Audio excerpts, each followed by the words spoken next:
Sepuer, 2021, Técnico Universitário 2, UERJ, Técnico em Tecnologia da Informação, Atendimento e Suporte Técnico. A quantidade máxima de dados que um quadro de camada de enlace pode carregar é denominada A, GB, B, MTU, C, CPU, D, BPU. Vejamos. A, GB. Resposta incorreta. Sigla não possui qualquer significado ligado com a matéria de redes de computadores. Pode ser utilizada para referenciar a unidade de medida de informação gigabyte, também conhecida como bit ou GB, definida pelo Sistema Internacional de Unidades, SI. Segundo o SI, 1 GB equivale a 1 bilhão de bytes, ou seja, 1 bilhão bytes. B, MTU. Resposta correta. MTU, ou Unidade Máxima de Transferência, Maximum Transfer Unit, é um termo utilizado para referir ao parâmetro que determina a quantidade máxima de dados que podem ser transferidos por um determinado enlace de rede. Ou seja, conforme os dados trafegam em uma rede da origem até o destino utilizando o padrão IPv4, os pacotes podem tomar caminhos diferentes, e dependendo da MTU aceita por determinado enlace de rede, pode ser necessário fragmentar o pacote nos roteadores intermediários, além da fragmentação já realizada na origem. Portanto, caso o pacote for maior que o tamanho de dados suportado pela rede, o pacote será dividido em partes menores durante o processo de envio, cabendo ao protocolo no destino realizar a remontagem do pacote. C. CPU. Resposta incorreta. CPU, ou Unidade Central de Processamento, Central Process Unit, pode ser considerado o principal dispositivo presente em computadores, celulares, tablets, etc. É o processador propriamente dito, portanto é a parte responsável pelo processamento, cálculo e tarefas determinadas pelo sistema operacional e pelo usuário. D. BPU. Resposta incorreta. Sigla não possui qualquer significado ligado com a matéria de redes de computadores. Resposta correta é letra B. Direns Aeronáutica, 2021, Estágio de Adaptação à Graduação de Sargento, EAR, Informática EAGS 2022. A técnica de interceptação de tráfego, também conhecida pelo termo sniffing, tem por objetivo monitorar a comunicação em redes de computadores. Assinale a alternativa que apresenta as duas formas de aplicação dessa técnica. A. Ativa e passiva. B. Cliente e servidor. C. Legítima e maliciosa. D. Análises de tráfego interno e externo. A. Ativa e passiva. Errado. Não são técnicas. Sniffing ativo diz respeito à alteração do conteúdo capturado durante seu tráfego na rede, sendo normalmente utilizado pela técnica maliciosa, no entanto, não é exclusivo. Já o passivo realiza apenas a captura do tráfego, não realizando alterações do mesmo. Um sniffer passivo é normalmente utilizado de maneira maliciosa para a captura de dados dos clientes conectados à rede, mas também é utilizado para monitoramento e gerenciamento realizado pelos administradores da rede. B. Cliente e servidor. Errado. O sniffing captura os dados que trafegam na rede, independente do dispositivo cliente ativo estar, ou não, conectado a um servidor. Logo, cliente e servidor não são técnicas, mas sim alvos da interceptação.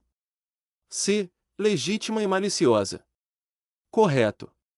Conforme o Fundai, interceptação de tráfego, ou sniffing, é uma técnica que consiste em inspecionar os dados trafegados em redes de computadores, por meio do uso de programas específicos chamados de sniffers.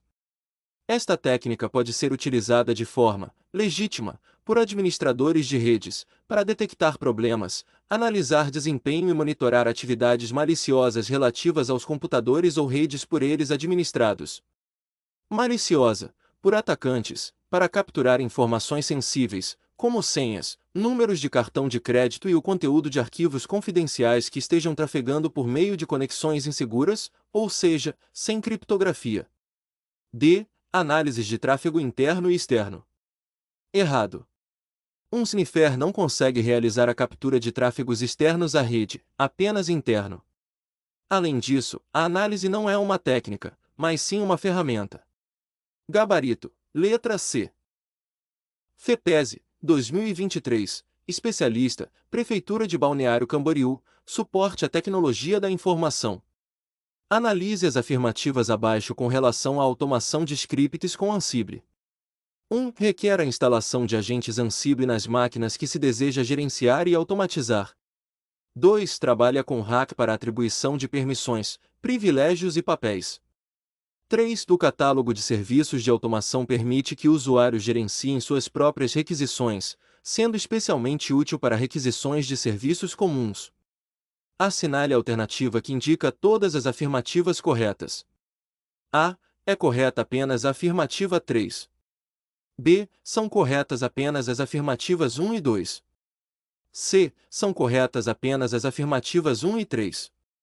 D. São corretas apenas as afirmativas 2 e 3. E. São corretas as afirmativas 1, 2 e 3. A questão trata da ferramenta Ansible, que é uma solução de automação open source. Vejamos abaixo cada um dos itens sobre ela. 1. Requer a instalação de agentes Ansible nas máquinas que se deseja gerenciar e automatizar. Errada.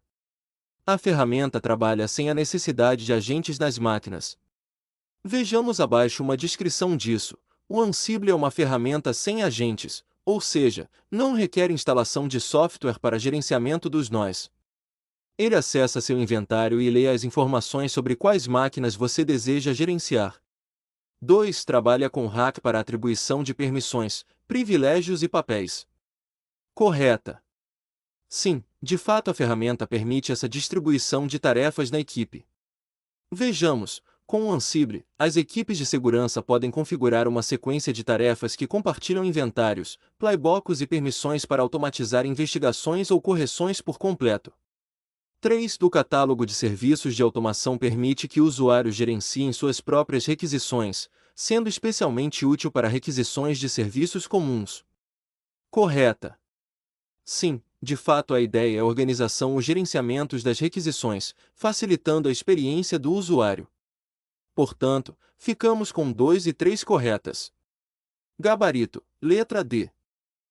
Sesgran-Hill, 2023, escriturário, BB, agente de tecnologia. Ansible é uma ferramenta configurável por playbooks, escritos em YAML. Um playbook lá é composto de A. Plays, que são sequências de modulos que, por sua vez, chamam TAs. B. Plays, que são sequências de TAs que, por sua vez, chamam modulos. C. TAs, que são sequências de modulos que, por sua vez, chamam plays. D. TAs, que são sequências de plays que, por sua vez, chamam modulos. E modulos, que são sequências de TAs que, por sua vez, chamam play. Ansible é uma ferramenta de automação que permite fazer a configuração de sistemas, implantação de software e orquestração de tarefas. A ferramenta nasceu com a missão de simplificar e facilitar o uso de automação. Mesmo com esta missão, ele não deixa de lado a segurança, pois o seu foco é segurança e confiabilidade, apresentando um mínimo de partes móveis, uso de OpenSSH para transporte, com outros modos de transporte e pool como alternativas, e uma linguagem projetada para ser auditável por humanos, mesmo aqueles que não estão familiarizados com o programa. Caminhando um pouco mais, precisamos pontuar sobre o Playbookla, o qual é um arquivo YAML e contém uma coleção de tarefas que serão executadas pelo host. Cada uma dessas tarefas, que também são chamadas de TAs, são compostas por módulos, os quais serão utilizados na realização de uma ação específica. Cada um dos playbooks são configuráveis e possibilitam aos usuários utilizarem variáveis específicas, ou seja, criadas por ele. Além disso, é possível utilizar condições, loops, para que seja possível controlar o fluxo das tarefas. Se pudermos resumir o playbookla em uma frase, teremos que eles são plays, que são sequências de tais que, por sua vez, chamam modulos, o que nos dá a letra B como gabarito. FGV, 2022, Analista Judiciário, TRT 13ª Região, Apoio Especializado Tecnologia da Informação. Com relação ao Ansible da Red Hat, analise os itens a seguir. Primeira. É uma ferramenta de automação que permite configurar sistemas, implantar softwares e orquestrar tarefas avançadas de TI, tais como implantações contínuas ou atualizações contínuas com tempo de inatividade zero. Segunda, ele é centralizado e pode se conectar facilmente com Kerberos, LDAP e outros sistemas de gerenciamento de autenticação descentralizada. Terceira, sua exposição à segurança é bastante reduzida pois usa a ferramenta OpenSSH para efetuar login remoto com o protocolo SSH. Está correto o que se afirma em A. Primeira, apenas. B. Segunda, apenas. C. Terceira, apenas. D. Primeira e segunda, apenas. E. Primeira e terceira, apenas. O Ansible é uma ferramenta open source para automação de TI que automatiza processos de provisionamento, gerenciamento de configurações, implantação de aplicações, orquestração e muitos outros processos manuais de TI. Sobre ele, vejamos cada um dos itens abaixo. Primeira, é uma ferramenta de automação que permite configurar sistemas, implantar softwares e orquestrar tarefas avançadas de TI, tais como implantações contínuas ou atualizações contínuas com tempo de inatividade zero. Correta. A função dele é realmente automatizar e permitir tarefas de configuração de forma rápida e eficiente. Segunda, ele é centralizado e pode se conectar facilmente com Kerberos, LDAP e outros sistemas de gerenciamento de autenticação descentralizada. Errada. A plataforma de automação do Ansible é escalável. Ela não é centralizada. Terceira, sua exposição à segurança é bastante reduzida pois usa a ferramenta OpenSSH para efetuar login remoto com o protocolo SSH. Correta.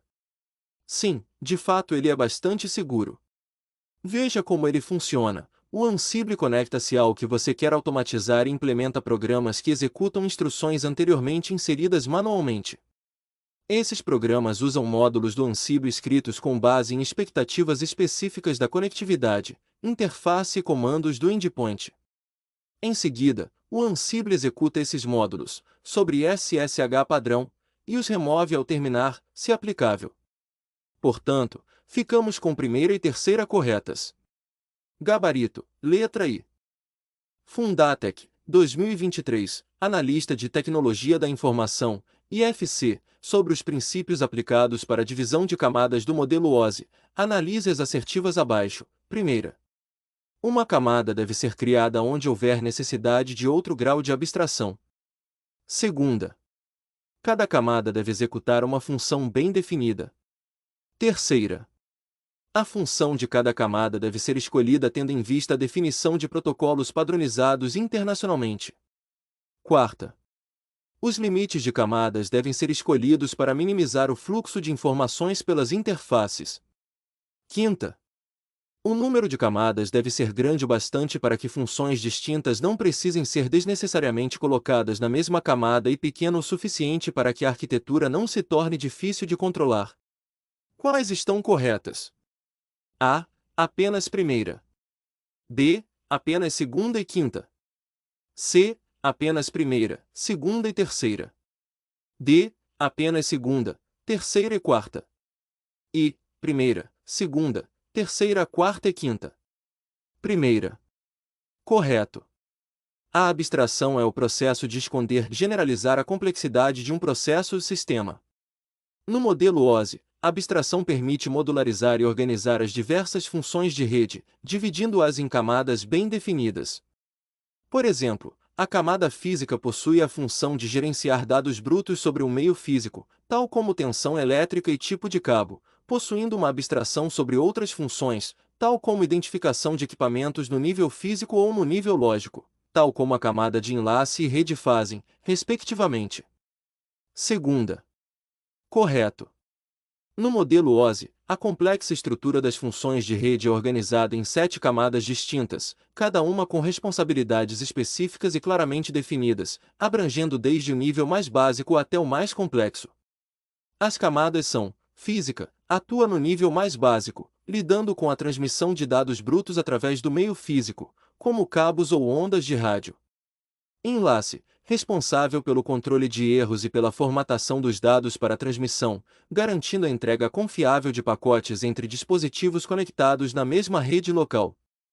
Rede, enfoca o roteamento de pacotes entre dispositivos em redes diferentes, lidando com questões como o endereçamento lógico e a seleção de caminhos. transporte, gerencia a comunicação fim a fim entre sistemas, controlando o fluxo de dados e fornecendo mecanismos para a confiabilidade e integridade da transmissão. Seção, encarregada do estabelecimento, manutenção e encerramento de conexões, seções.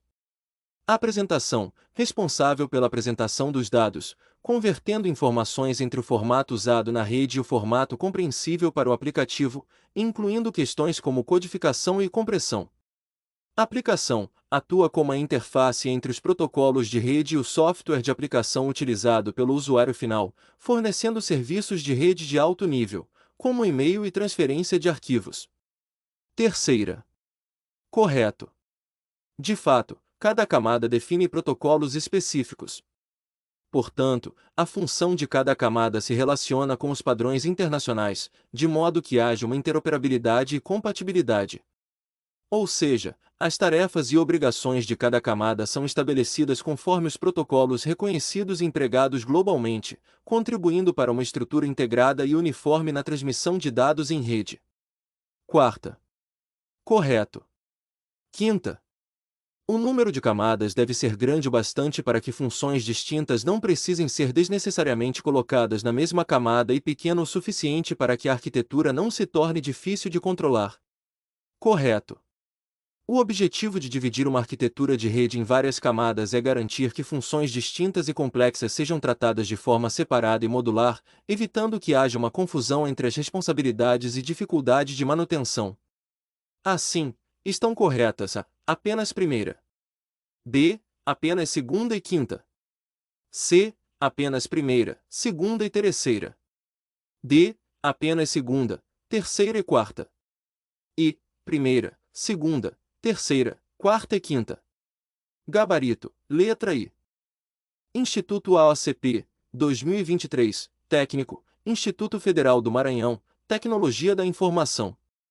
Um repetidor é um dispositivo, em redes de computadores, que pode ser utilizado para estender o alcance de uma rede LAN. Em qual camada do modelo OSI o repetidor atua? A. Aplicação. B. Transporte. C. Física. D. Seção. E. Apresentação. O repetidor atua na camada física do modelo OSI. Ele é responsável por regenerar e retransmitir sinais, sem realizar qualquer tipo de interpretação ou modificação nos dados. Nas demais camadas do modelo OSI, as funções não estão diretamente relacionadas à amplificação ou regeneração de sinais físicos em uma rede. Portanto, a resposta correta é a opção C, física. Certamente, aqui estão as funções resumidas de cada camada do modelo OSI. A. Aplicação. Incorreto. Fornecer serviços de rede para aplicativos. Interface entre o software do usuário e a rede. B. Transporte. Incorreto. Assegurar a entrega de dados de maneira confiável e ordenada. Controlar o fluxo de dados e corrigir erros de transmissão. C. Física. Correto. Lidar com as características elétricas e mecânicas da transmissão de dados. Converter dados em sinais para transmissão física. D. Seção. Incorreto. Estabelecer, manter e encerrar sessões entre aplicativos. Sincronizar a comunicação entre sistemas. E. Apresentação. Incorreto. Traduzir dados entre o formato de aplicação e o formato de rede. Lidar com criptografia, compressão e formatação de dados. Essas funções fornecem uma visão geral das responsabilidades de cada camada no modelo OSI. Gabarito, letra C. VUNESP, 2023, analista, Prefeitura de Pindamonhangaba, Infraestrutura de Tecnologia da Informação. Sobre o modelo OSI da OSI, é correto afirmar que a camada de apresentação está relacionada à sintaxe e à semântica das informações transmitidas. B. A camada de rede divide os dados recebidos da camada acima dela em unidades menores, caso necessário, repassa-as à camada inferior a ela, e garante que todos os fragmentos chegarão corretamente à outra extremidade. C. A camada de transporte controla a operação da sub-rede, e em seu projeto determina a maneira como os pacotes são roteados, da origem até o destino. D. A pilha de protocolos utilizada na internet utiliza todas as camadas previstas no modelo OSI. e um dos protocolos previstos na camada de sessão é o HTTP. A. Correto. No modelo OSI, a principal tarefa da camada de apresentação é oferecer uma abstração das diferenças na representação de dados para os processos de aplicação. Isso é alcançado através do uso de diversos protocolos e convenções que facilitam a transformação de dados entre os diferentes formatos utilizados por vários sistemas operacionais e aplicações. De acordo com Tannenbaum, a camada de apresentação é responsável pela sintaxe semântica dos dados transmitidos entre sistemas. A camada de apresentação deve garantir que os dados sejam transmitidos de forma a serem interpretados corretamente pelo receptor, independentemente de como o emissor os tenha codificado. Alguns exemplos de problemas que a camada de apresentação deve tratar são a conversão de formatos de dados, a criptografia e a compressão de dados. A camada de apresentação pode, por exemplo, comprimir os dados antes de enviá-los e descomprimi-los no receptor para economizar largura de banda. Ela pode também criptografar os dados para proteger a privacidade das informações transmitidas. B. Errado. A camada de rede é responsável pelo endereçamento lógico público e/ou privado através do IPv4 e IPv6 de dispositivos e o roteamento de pacotes. Assim, implementa métodos necessários para a intercomunicação dentro da rede através do direcionamento dos dados, que são conduzidos aos seus destinos apropriados com o auxílio de algoritmos e protocolos, incluindo RIP, Route Information Protocol, OSPF, Open Shortest Path First, e BGP, Border Gateway Protocol. Logo, direciona, administra congestionamentos e aplica sistemas de prioridade aos pacotes enviados. No entanto, algumas redes possuem limitação no tamanho do pacote mediante o MTU, Maximum Transmission Unit. Nessa situação, quando um pacote precisa ser enviado por uma rede com um MTU menor do que o tamanho do pacote, esse pacote é dividido em partes menores chamadas fragmentos, os quais são encapsulados com cabeçalho e conteúdo e unidos no destino.